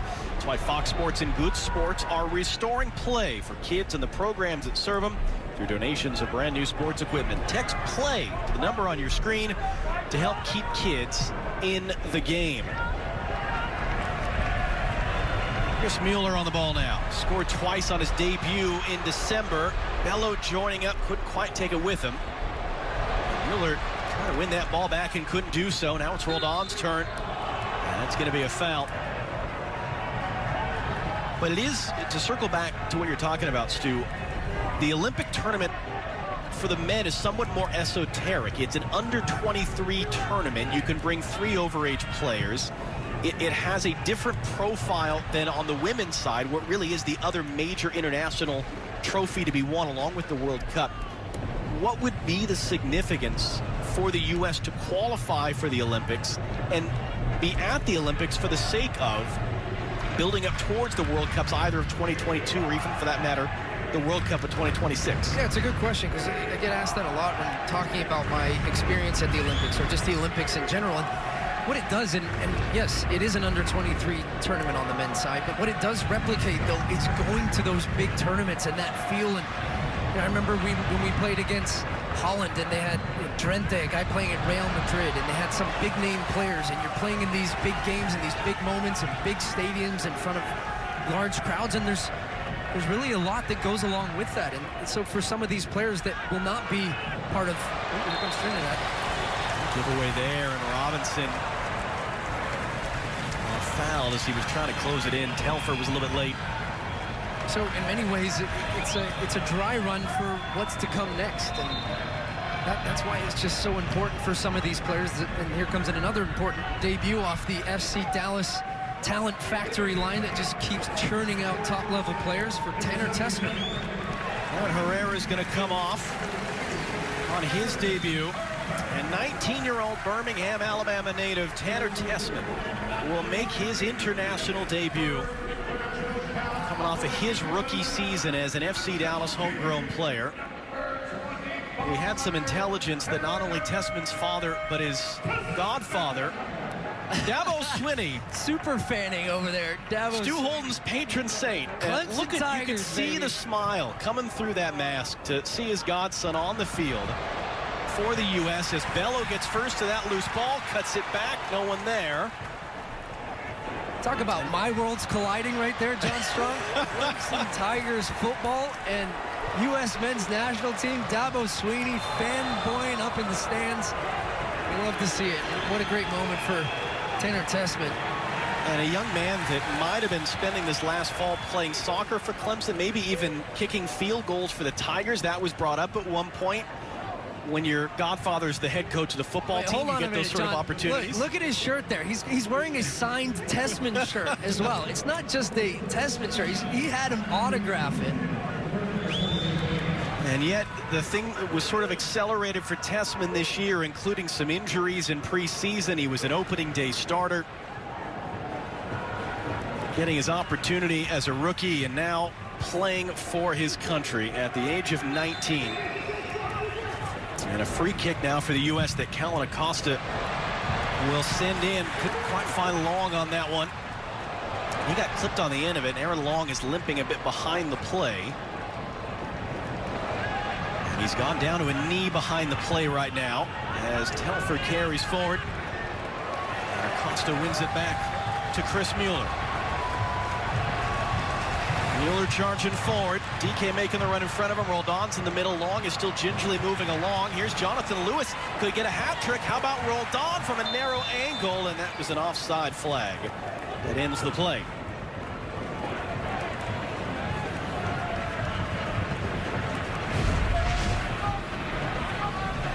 see Christian Roldan clearly offside. There's Lewis was trying to slip him in, and Lewis being unselfish there. I thought he was going to pull the trigger and look for that hat trick tonight.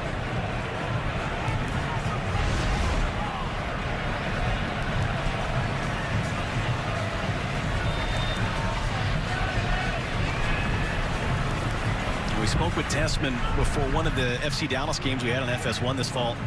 And he told the story of in middle school when he had decided to leave Alabama and go to Dallas to be a homegrown player. His middle school basketball coach just could not comprehend why he would give up being a promising basketball player to go play soccer somewhere. It was something that just didn't compute in his basketball coach's mind. And it's an example of just this incredible sort of sea change generationally for some of these young players, that the sport is such a big part of their lives, but also that the sport is providing them with opportunities that weren't quite there in the same way 5-10 years ago.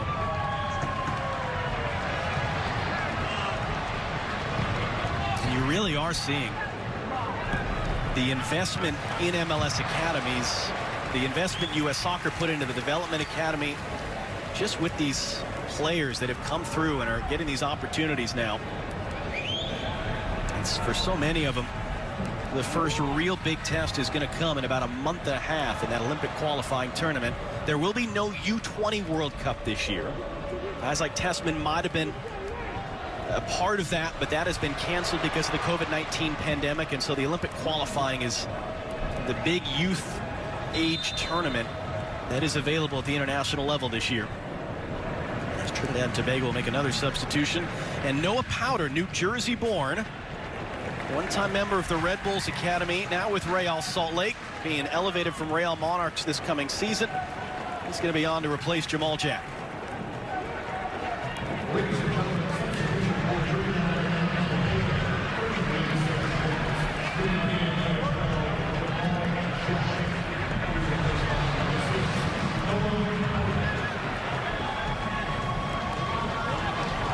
There's Tessman now.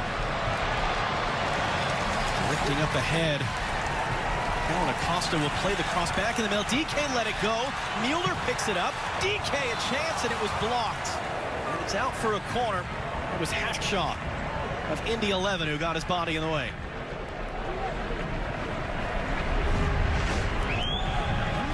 A little ball in behind by Tessman, finding Kellen Acosta, trying to get this one across, and actually a nice little dummy there from Daryl DK. Looked initially like he was going to take the shot, and then gets it back from Orlando City teammate Chris Mueller. One would have been heading into the corner, it looked like, if not for the deflection. Acosta to take just the third corner of the night for the U.S. Hooked into a good area there by Roldan. Trinidad and Tobago able to hack it away.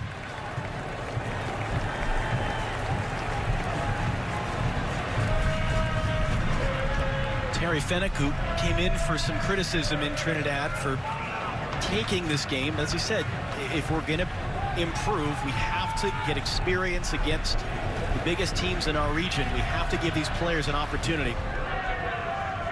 Tough as it has been tonight through 83 minutes. And he was fully aware that this might be the case tonight. It probably was going to be the case for this team. And they're learning a lesson. That's what it's all about for some of these players, and getting that experience, exactly like you said, John. And not a great night, not many great memories for them, but as he tries to figure out this talent pool and what he's got to work with, and really for them, it is just all about March.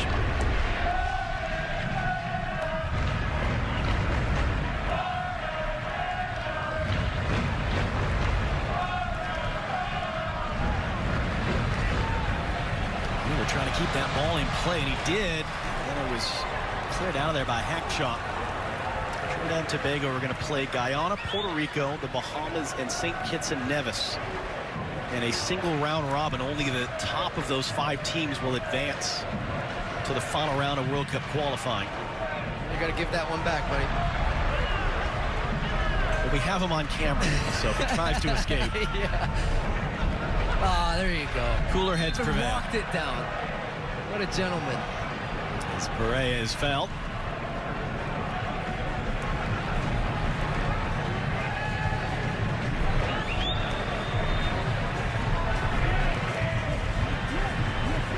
As we said, for a lot of these players, the next big thing, the Olympic qualifying, March 18th it begins live on Fox Sports. We were very excited to bring it to you last March. The players were in Guadalajara when the pandemic shut everything down, and they will do it again in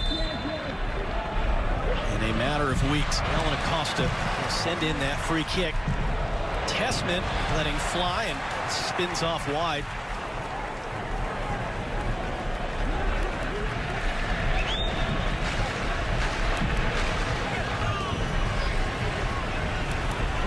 And there are 5 minutes to go. What is now matched the worst ever defeat for Trinidad and Tobago, and what is 1 goal away from matching the biggest ever winning scoreline for the United States. This is already the first time in the history of this men's national team for the U.S. they've scored 5 or more goals in 3 consecutive games. And just the 3rd time in history they've had 3 players register multiple goals. Ariola with 2, Lewis with 2, Ferreira with 2. I don't know what else Greg Berhalter could have asked for tonight, Stu, given the context. Is there anything that he will be not, if not thrilled, at least very, very pleased? No, he'll be very pleased. But, John, you and I have been around Greg Berhalter for many years, including with the Columbus Crew, and he loves to analyze, overanalyze, look at details, look at the tape, and there will be moments, little moments, whether it was a run or individuals could have taken advantage of space or body positioning. But generally, as a whole, you cannot fault this United States team tonight. They did the job that was in front of them, that was there to put the score up against Trinidad and Tobago. The way that they executed the front 3, their movements, some of the passing we saw tonight, they took advantage, and they needed to against an inferior opponent. So, you know, if you didn't do it, people will say, well, why didn't you score 5 or 6 against this team? And they did do that, and it was what was expected, and ultimately what Greg Berhalter would have hoped for coming into this game after a long 3-week camp for this group. And I think that's what I've thought of, is that, you know, people on social media go, well, okay, who cares, 7-0. Well, had it been only 3-0 or 2-0, people would have chirped about that. And you take advantage of what's in front of you. Jonathan Lewis has done that. As we said, these January camp games, they tend to be about the individual more than the team anyway. And a chance for individuals maybe to make their debut, stake their claim to further opportunities. Certainly with the Nations League finals in June, the Gold Cup in July, there will be a lot of different players on those rosters and a lot of opportunities for game time. And as we said, as much as maybe off those November friendlies, we're all starting to think, hey, we can sort of see a starting lineup crystallize. You take 23 players to the World Cup, if you can get to the World Cup. And that's a lot of opportunities for players to be a part of things. That's really what this all builds up to this year in September. The beginning of qualifying for the 2022 FIFA World Cup in Qatar. 14 games in total, 8 of which will come before this year is out. And 3 more will be in January of next year, a rare January FIFA window with World Cup qualifiers. As Tessman's ball for Bello is intercepted. There's 2 minutes plus stoppage time to go. For letting that run on for Mitchell. Acosta's back there to break it up. To that point, John, I hope you're ready and raring to go, partner. Get that voice warmed up. It's going to be a busy summer, my man. Off-season mode right now, but we'll build the 90-minute fitness and be ready to go.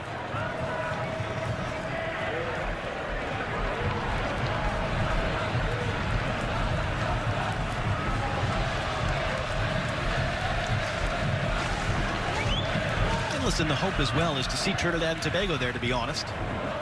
Terry Finnick talking about how much talented young players they have, just some systemic challenges far above them that have been holding this team back.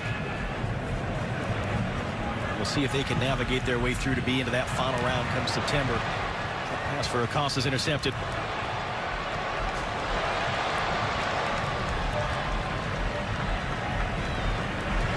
Miscontrol there. DK takes it away. A head off for Mueller. George Bello picks it up. 90th minute. Is there an 8th in this one? Bello's cross is headed out.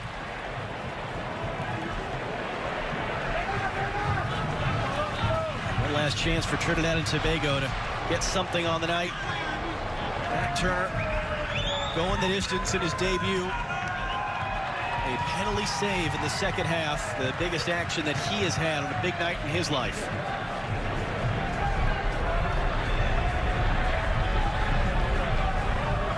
And there will be 1 minute added by referee Hector Martinez to the end of this game.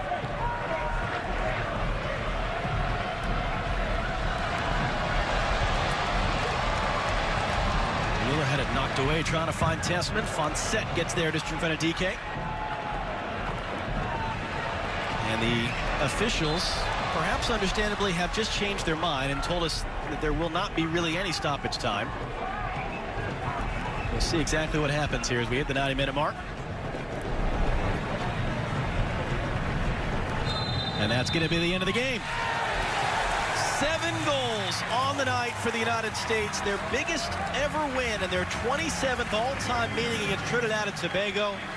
And a number of individual life and career highlights for players out there on the field. Stu, what's your final summation of what we've seen tonight? I think it's just continue the good times. Let the good times roll for the United States men's national team the last couple of games. Big shout out for Dabo Sweeney. Go Tigers. Gets to see his godson Tanner Tessman make his debut. A number of debuts tonight. A number of players that impressed in their opportunities. Well done to Matt Turner. First cap, first shutout for this group now. All eyes on Olympic qualifying come March. There's going to be some friendlies for this full senior team, and the work doesn't stop because it is a busy 2021, but the United States men's national team have kicked it off on the right foot. 7 goals to the good against Trinidad and Tobago. So Greg Berhalter will be a happy man tonight. As I imagine are Rob Stone, Mo Adu, and Alexi Lawless. Let's find out for sure. Hand it back to them as it finishes in Orlando. The United States 7, Trinidad and Tobago 0. Gentlemen, thank you. U.S. out shooting TNT 19-2. 12 of those 19 shots by the U.S. on target. It was a comprehensive win. It was one, frankly, that we all anticipated as well. But you can say on paper this is going to be a blowout, but you still have to perform and finish things off. And the U.S. did that. 3 players getting multi-goals. First time the U.S. has done that since '93 when Dom Kinnear was part of a trio with Joe Maxmore and Mark Chung that all got multi-goal games in the game versus the Cayman Islands. The big takeaway, Lex, for you from this win that we expected, but in the end they followed through. What was it? Yeah, goals are good in my expert opinion. Yeah. Stone. But, you know, it's the player's job, and it's obviously Greg Berhalter and staff to provide perspective. And so you heard Stu say that this team did what was expected. And so, you know, you don't go crazy about celebrating it. The only person actually on the field that did what isn't expected, to be quite honest, is Matt Turner saving a penalty kick. And it was the only thing he had to do, but I think it was a big thing. Ultimately, a good night, celebrate the goals, but this is not about beating a vastly inferior team like Trinidad Tobago in the greater scheme of things. This is about being able to play against the elite. But you know what? Tonight they played against the team that was up against them, and they scored the goals they needed to. Love that smile by Matt Turner right there. He made that penalty kick save when the scoreline was 7-0. That was about all he had to do, Mo, and that's a good thing for the U.S. program. Yeah, really good thing, and Lex alluded to it, but part of this game is also about mentality. How do you shine in the moments when you're not called upon for pretty much majority of the game, and you have one big play to make, and Matt Turner stood up and he made that big save. But credit to the rest of the team as well, because it's easy in games like this to sometimes check out, let the level drop too much, become lethargic, especially as subs get made in the second half. But they kept the energy up. As players came in, they adapted to the game very quickly, settled well. Numerous players made their debuts. That big man there, Daryl DK, couldn't find a goal, but he got his opportunity. So credit to the whole squad, especially the younger players, the U23 players who now have another game under their belt together and a chance to really get prepared for Olympic qualifying. You were cheering the big man on. I DK. was hoping for him to get a goal, man. Yeah, he is a real promising talent for the U.S. DK no goals, but his teammates got 7 total. We'll be back to provide full match highlights to wrap this one up on the backside. 7-0 USA.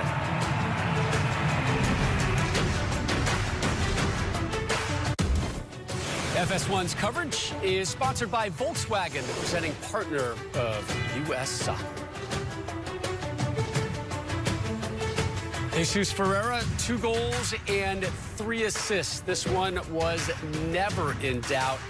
Scoring started in the 2nd minute, continued through the 62nd. Rob Stone, Moju, Alexi Lawless back in the studio with you, and we spoke at the onset about the importance of starting this critical year for this program on the right note.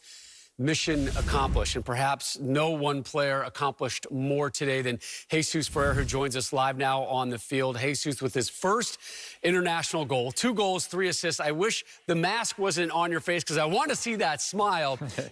Congratulations on just a wonderful evening. Just curious, what is that first goal, and then what is that second goal and all those assists? What does that mean for you representing the red, white, and blue? Yeah, thank you for having me, first of all. It's an amazing feeling, always to be able to score your first goal, especially for the national team, especially this national team. It's amazing. A long month ahead, and it came all together today, and we were all able to train what we did and make it happen. Jesus, this is Mo. Congrats on the strong performance today. The front 3, yourself, Paul Arriola, and Jonathan Lewis combined really well. Your movement was one thing that really impressed me. Can you talk us through what camp was like and how these new ideas were introduced to you and how you were able to adopt them so quickly? Yeah, I think that Coach Greg had an idea for us for this game.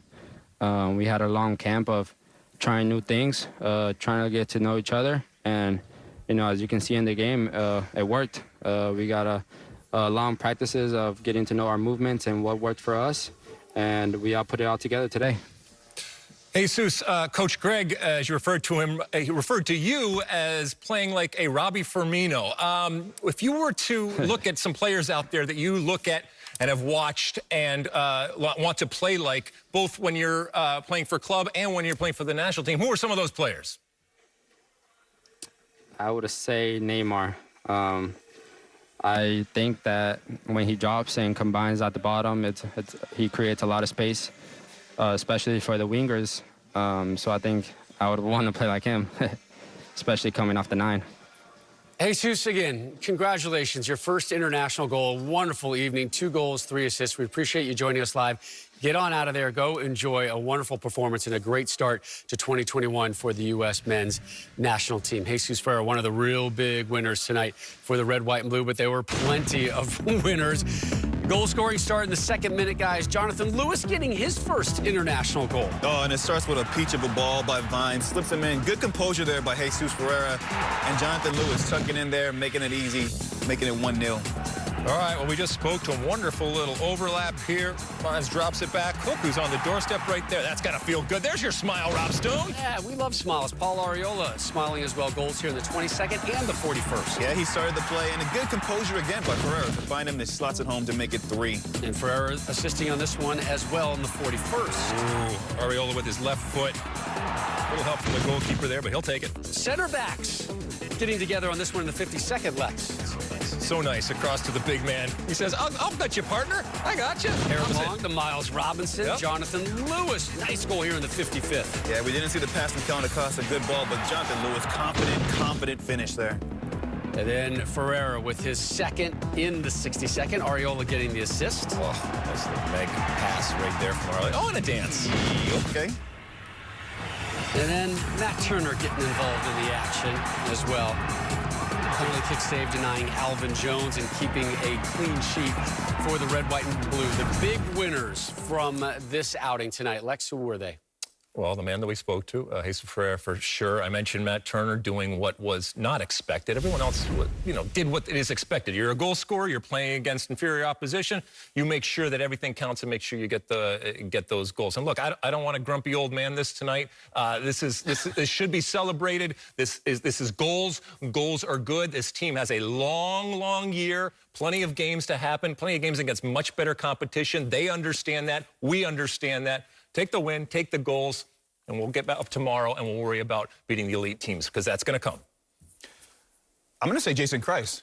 Jason Kreis had an opportunity today to see a lot of his U23 players. We saw a back line that was predominantly U23 players minus Aaron Long. They performed well, albeit the competition wasn't that stiff, but he had a chance to experiment with and see 6 players start tonight that could feature in big minutes for him come Olympic qualifying. So I think overall, that was a big success story for them. Obviously, we take it in perspective. It's a great start to the beginning of the year. A lot of games to come, but this is the way you start the year off. Great call on Jason Kreis.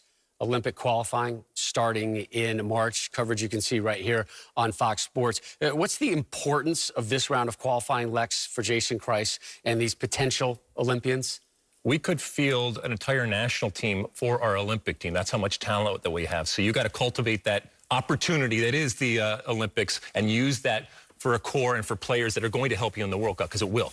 It'll be a display again of this depth that is with the U.S. men's national team. We know there's plenty of depth on the U.S. women's national side. Good luck trying to break into that Olympic roster, right? The She Believes Cup coming your way live. All 3 matches on FS1 starting next month.